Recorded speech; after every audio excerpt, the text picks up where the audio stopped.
Isang magandang araw sa inyong lahat. Ako si Paul Tan at kayo ngayon ay nanonood ng Pinoy Unboxing na secret.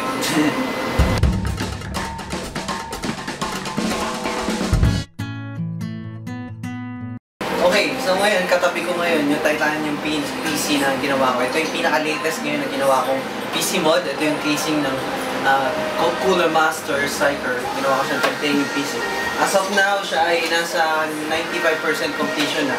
So makikita natin yan in the coming days kung anong magiging final look nito. Ngayon, talking about cases, punta tayo dito sa may nakita ako nung isang araw na napakagandang casing na gustong-gusto ko. Gustong-gusto ko. At good thing naman, naging mabait ang company na ito. Pinadala na ko ng isang sample. At yung pang gustong-gustong kulay, yung gunmetal finish. Kaya ngayon, yun ang i-unbox natin.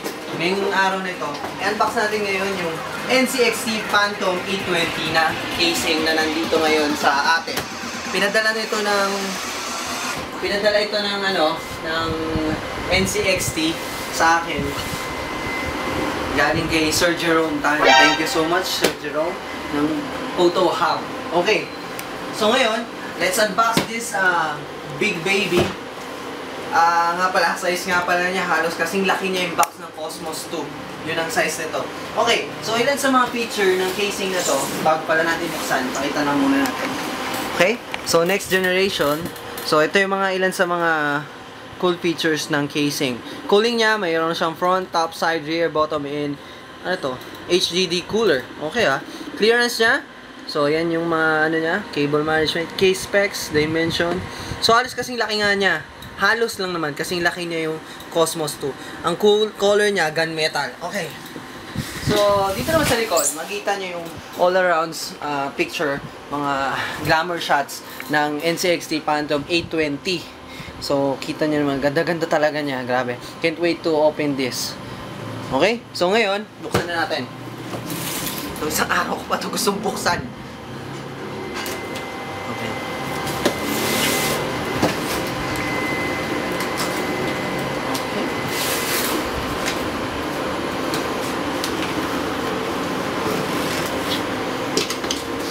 Yeah. Nice. Nice. Gusto kong pakita sa inyo. Ito ang makikita nyo pag binuksan nyo yung box ng NCXT. So, as you, regarding sa transportation, okay naman siya. So, secure na secure yung casing. Marami siyang foam, makapal yung styrofoam na ginamit. Tapos, meron siyang accessory box. Yeah! Screw box. Plastic siya, ang casing niya, kaya ang ganda. Saan lang natin? Yan. Diba? Oo, diba? Organize na organize, diba? Ayos. So, ito yung accessory box niya. Not the usual na cardboard na nakakatanggap natin pagka bumibili tayong casing. Wow! I'm in love. Ganda. Grabe. So, let's open this up.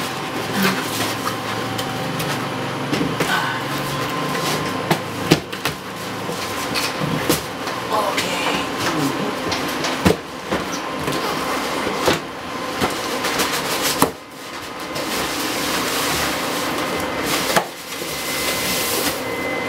Okay. Huge box. Huge box. Okay. Tagalin natin. Ay. Sorry. Pag nag-unbox nga pala ng casing, unahin nyo yung top. Nakalimutan ko. Top muna. Ay, yung bottom muna pala. Sorry.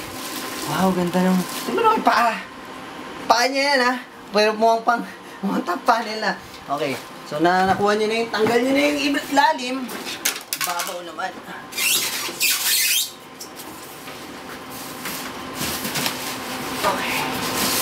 Okay. Ayan. Okay, gotcha. Malaki. At maganda. Sorry, Winslow, nakapana naman ako Wala akong tsinelas.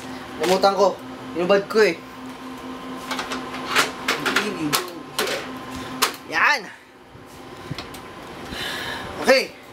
So, kita naman ang ganda. Pakikat mo muna, cameraman. Okay, finally, na-akit na rin natin sa box ng NCXT itong Phantom 820. Na-unbox na natin. At to be honest, NCXT, huwag kayong ma-offend. Yung unang Phantom, ayoko. Hindi ako masyadong fan nun. Pero hindi ko sinasabing pangit. Pero hindi ko man masyadong type. Pero itong Phantom 820, wow talaga, wow. So, good job NCXT for doing a great job in the design of the Phantom 820. And good job dahil pinadala nyo ako ng one sample. At yung gunmetal pa na finish, yeah. Sorry nga pala kasi medyo sweaty yung kamay ko dahil sa sobrang excitement dito sa casing na to. Kaya medyo smudge na yung mga oily fingers. Okay. Anyway, so ito ngayon yung look ng 820. Ito yung front panel niya. Slick design. Mind-blowing. Okay, anyway. So, minimalistic na design. Buksan natin yan. Yan dyan ngayon yung makikita nyo yung front panel nyo para sa mga optical drive, etc. Tapos ito, makikita nyo yan mamaya kung para saan yan. Yan, mga yan. Tatalakayin natin yan mamaya. Tapos dito sa harapan, meron kayong fan intake dyan. Para syempre, airflow, papasok, mga positive air, palabas sa likod. Okay. Dito naman sa ito naman, galing. May drawer, yan drawer. Fan filter, dust filter para sa ilalim. Kasi pwede kayo, may option kayo mag-install ng radiator dito sa ilalim, sa bottom. At tapos, oh my gosh, close bakit. Okay, yung feet niya, tinan mo naman. Yung stand, ang ganda ng pagka... ganda. Wala akong may ibang masabi kung di maganda. Okay, so dito naman tayo sa top. Okay, suyo, kami naman. Yan, pwede kang tumungtong dyan sa upuan. Yeah! Okay, sa top natin, meron tayong apat na USB 2.0, dalawang USB 3.0. Sa kabilang banda naman, ito yung ating reset button, ito yung ating power button, microphone and headphone jack. Tapos meron plus and minus para ito dun sa fan controller. So, pwede nyo i-plus, bilisan, magalan yung fan speed. Tapos ito yung pang-select nung kung anong fan yung isineselect, yung inyong babaguhin. So, ito yung apat na to, yan yung mga changes na pwede nyo bagin. So, pwede kayo mag-install ng apat na fan na pwede nyo kontrolin. Okay?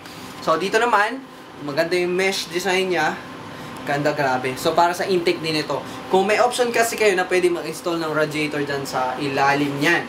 Tapos, meron din intake dito, 220mm fan. Okay, sa gilid naman tayo. Sa gilid, meron kayong window para makita yung inyong napakagandang hardware na ilalagay dyan. Mesh, para sa intake din. Sa kabila, ganun din.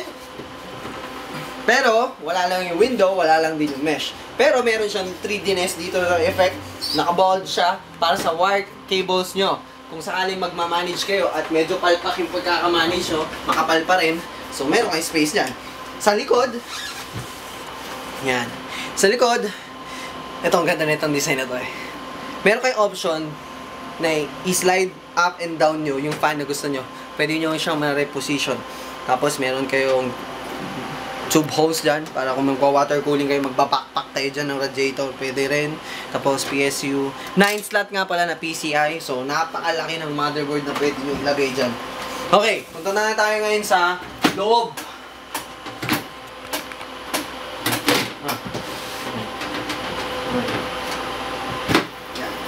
Yung side panel nga pala niya, meron siyang included na 20mm fan para sa intake and intake. Okay.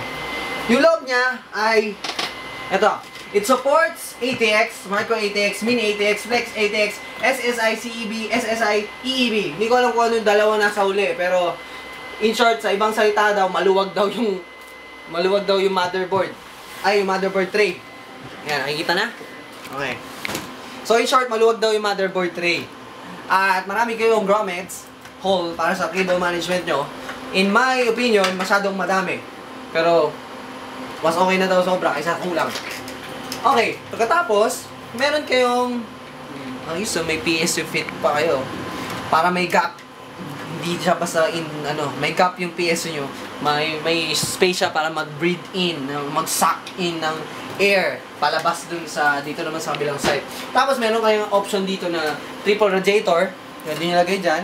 Tapos dito rin, isang single o kaya dual radiator. Paano magiging dual? Pwede nyo tanggalin to. Tada! Tapos pwede tanggalin niya, unscrew nyo yan. Kabit na kayo ng dual radiator. So, napaka-spacious talaga na itong casing na to. At take note, modular siya. Pwede yung tanggalin, pwede yung ikabit. Tapos ito nga pala, na-adjust siya, oh. Fan siya. Pwede nyo ikabit yung 140 o 120mm na fan nyo. Tapos pwede nyo i-direct kung saan nyo siya gusto itutok yung fan. Tapos meron din kayong toolless para sa mga optical drives ninyo. Ako, hindi na ako gumagamit ng ganyan. Tapos drive cage, dalawa. Pwede dito yung SSD nyo, pwede dito yung mga HDD nyo. Okay, so, nakita na natin. Oh, ito pa pala. Pakitingnan mo. Ngayon ako nakakita na nakasama sa casing is black na, anong tawag dito? Tawag dito? Stand up ba to? Na screw para sa motherboard tray. Ang ganda, no? Nice! Black. Okay, dito naman tayo sa kabila. Kabila. Okay. Obvious naman, di ba? Sobrang excited ako. Okay. So, ito yung mga connection natin, mga cables natin para sa front panel natin. So, meron kayong saksakan para sa mga fans nyo. So, pwede nyo i-designate dyan. May mga labels dyan. Tapos, meron din kayong Molex, power Molex para ito dun sa fan controller, tsaka sa fans. Fan controller lang pala. Tapos, meron din SATA dyan. Ano si SATA? Ayun. Basta nandito. Ayun. May ibang controller. Ayun, USB 3.0. Tapos, HD audio. Tapos yung SATA, basta nandito yung SATA. Hindi ko nahanapin. Ang daming kable. May SATA dyan na para dun sa lights naman. Makikita ninyo mamaya. Tapos, meron din yung free na extension, 8-pin CPU. Power extension. Nakaka-slim. NCXT. Nice. Tapos, meron kayong huge space para sa cable management. Tapos, isa sa mga pinakagusto ko about dito sa casing na to ay hindi mo na kailangan bumili ng ilaw. Ako kadalasan bibili pa ako ng LED lights para sa mga, siyempre gusto ko nailawan yung casing ko. Gusto ko maliwanag siya. Gusto ko dito maganda siya tingnan, di ba? Paano makikita kung madilim? So ito yung isa sa mga features na gusto ko dito sa NCXT na to, na Phantom 820. Hindi mo na kailangan bumili ng ilaw. Kinabit na namin para sa'yo, parang ganon. Kita mo? Okay. Nakikita naman no? So, right now, ang maganda dito is, depende sa gusto mong kulay ang pwede nito. So, may ilaw siya dito. Yan. May ilaw din siya dito. Kita naman, no? Tapos, may ilaw siya dito. O, di ba? Huwag mo nang tutok. Dito na lang. May ilaw siya. Tapos, ito pa yung pinaka-unique. Mind blown. May ilaw din siya para dito. At nakalimutan ko paano iilawin yan. Basta umiilaw yan para sa I/O ports nyo. How cool is that, di ba? Ngayon, palitan natin yung kulay. Meron kayo option para palitan yung kulay na gusto ninyo. Ito yung dial na yan. Dadial nyo lang yan, mag-iiba na siya ng kulay. According sa needs ninyo, ng gusto nyo. Pwedeng green, pwedeng amber, pwedeng pink. Kung medyo gay kayo, blue, white, green. Meron din siyang yellow, meron din siyang blue, meron din siyang red. Maraming kulay. Meron siyang red, meron siyang blue. Basta, yun na yun. Marami siyang kulay talaga. Tapos, meron siyang, yung LED mode.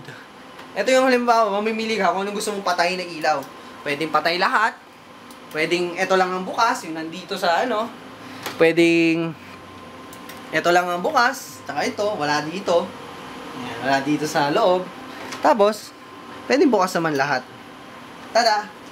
Diba? Ang galing.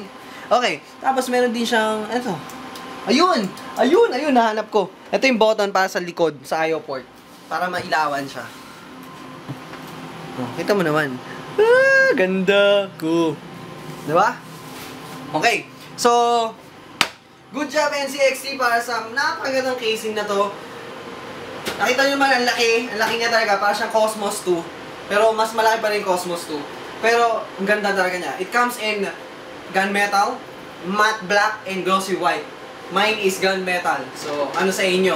Ewan ko kung anong gusto nyo kulay. Pero pwede kayo mamili na magandang kulay. At hopefully, maglabas din ng NCXT na iba pang marami pang kulay o colorway. So, ito yung unboxing natin ng NCXT Phantom 820. At sana abangan ninyo yung gagawin kong modding project dito. Lamborghini Aventador. Sana magustuhan ninyo. So don't forget to subscribe to my YouTube channel, Twitter, Instagram, follow me, Facebook, page namin, Poltan Designs. Tapos huwag nyo rin kakalimutan na visit yung website ko, poltandesigns.com. Pwede nyo makita din yung mga previous project ko, mga iba kong mga current projects na gagawa sa modded PC scene, mga news and unboxing. Tapos, don't forget the Show My Shirt. Customized shirt. So, kung nagustuhan nyo yung Lambo shirt ko, pwede kayong order sa Show My page namin. The Show My Shirt, Show My Shirts Facebook page. Facebook page. Heh. So, yun. Sobrang excited ako. Gusto ko na i-mod to. Pero kailangan ko muna umalis. Magpapaalam muna ako. Tandaan, there's more to life than... Joke lang. Sige, paalam.